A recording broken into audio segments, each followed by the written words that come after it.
ملک جو ہیں اس وقت بدقسمتی تو یہ ہے, مجھے اس پہ بہت دکھ ہے کہ ہمارے ملک کی ججز کی جو مراعات ہے, پرک اینڈ پریویلیجز ہیں, اس میں پاکستان کی جوڈیشری تقریباً 10 ممالک جن کو پرکس اینڈ پریویلیجز ججز کو مراعات اور سہولیات ملتی ہے اس میں آتی ہیں, اور انصاف کی فراہمی میں ہماری جوڈیشری کا نمبر ہے 124واں.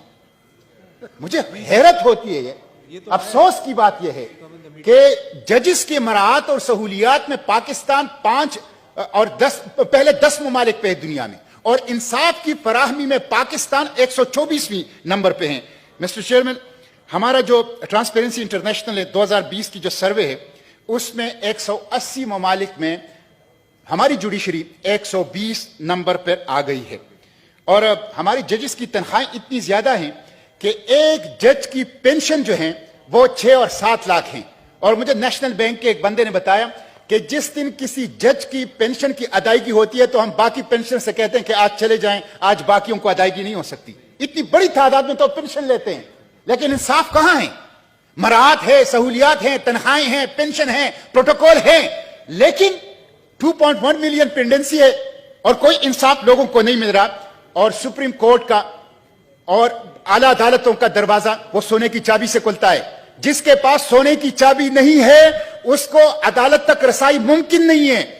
انصاف خاص طبقے تک محدود ہے. غریب عوام پاکستان کی عدالتوں سے, انصاف سے وہ محروم ہے. مسٹر چیئرمین, جج صاحبان کہتے ہیں کہ کوئی سیکرٹ کاؤ نہیں ہے, کوئی سیکرٹ کاؤ نہیں, کوئی مقدس گائے نہیں ہے. لیکن میں جج صاحبان سے پوچھتا ہوں, جب یہ پینڈنسی ہے, جب آپ لوگوں کی کارکردگی یہ ہے, تو کیا کنٹمپٹ آف کورٹ کی آڑ میں آپ لوگ سیکرٹ کاؤ تو نہیں بنے ہوئے؟ کنٹمپٹ آف کورٹ کی آڑ میں, توہین عدالت کی آڑ میں کیا ہمارے اعلی عدلیہ اور ہمارے جسٹس صاحبان وہ خود سیکرٹ کاؤ تو نہیں بنے؟ اگر ان کا کوئی اکاؤنٹیبلٹی کا نظام ہے, اگر کوئی ان کا خود احتسابی کا نظام ہے, اگر ان کے خود کوئی جائزہ اور پرفارمنس کو گیج کرنے کا نظام ہے, تو پھر 2.1 ملین مقدمات پاکستان کی عدالتوں میں کیوں ہیں؟ اس لیے مسٹر چیئرمین, یہ ایک بہت بڑا ایشو ہے, اور مجھے تو حیرت ہے.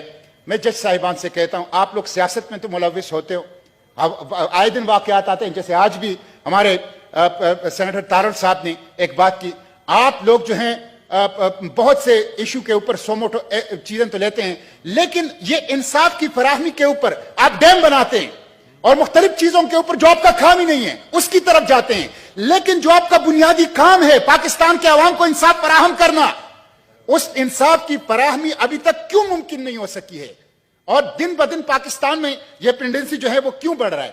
کون سا مافیا ہے جس کو عدالتوں نے پکڑا ہے؟ آپ پاناما پیپرز کا, آپ پینڈورا پیپرز کا, آپ چینی مافیا کا, آپ پیٹرول مافیا کا, آپ اس طرح کی مافیاز کو دیکھیں, کون سا مافیا ہے جس کو ہمارے عدالتوں نے ایکسپوز کیا ہے, جن کے احتساب کیا ہے, اور جن کو جو ظلم انہوں نے عوام کے ساتھ کیا ہے ان کا ان کے ساتھ حساب کتاب ہوا ہے. اس لیے مسٹر چیئرمین, یہ ایک بہت بڑا ایشو ہے, اور ہمیں اس ہاؤس کو اس کے اوپر میں کچھ تجاویز بھی دیتا ہوں.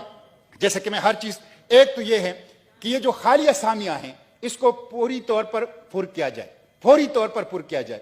10 منٹ مجھے بولنے کا میرے خیال میں حق ہے اپنے موشن کے اوپر. پلیز آپ بولیں جی, پلیز. ٹھیک ہے, تو میں یہ عرض کر رہا ہوں کہ جو خالی پوسٹ پڑی ہیں ججز کی تقریباً 1048, ایک تو اس کو پر کیا جائے اور ججز کی تعداد بڑھائی جائے. ججز کی تنخواہوں کو آدھا کر کے ان سے آدھے نئے ججز بھرتی کیے جائے. اتنے جو پاکستان کے خزانے کا بات کی ہے غفور حیدری صاحب, سینیٹر صاحب نے, کہ خزانہ کے اندر پیسے نہیں ہیں, جو اتنی بڑی بڑی تنخواہیں لے رہے ہیں, تو ان تنخواہوں کو آدھا کر لیں اور اس سے آدھے اتنے مزید جو ہیں ججز جو ہیں وہ بھرتی کیا جائیں. سیکنڈ شفٹ شروع کی جائے, سیکنڈ شفٹ شروع کی جائے. ویڈیو لنک اور ٹیکنالوجی کا استعمال کیا جائے تاکہ اس کے ذریعے سے لوگوں کو انصاف کی فراہمی ہو, اور لیگل میٹرز کے اوپر ججز کی ٹریننگ کی جائے.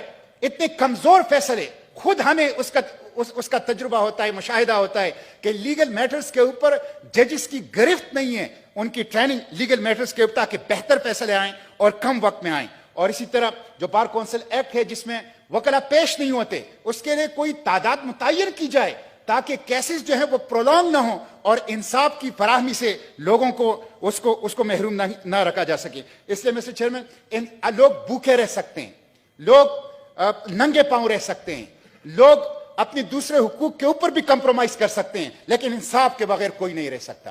انصاف نہیں ہوگا تو بدامنی ہوگی، انصاف نہیں ہوگا تو اضطراب ہوگا، انصاف نہیں ہوگا تو طبقاتی تقسیم ہوگی، انصاف نہیں ہوگا تو ایک رولنگ ایلیٹ استحصال کرے گی، ایکسپلائٹیشن کرے گی.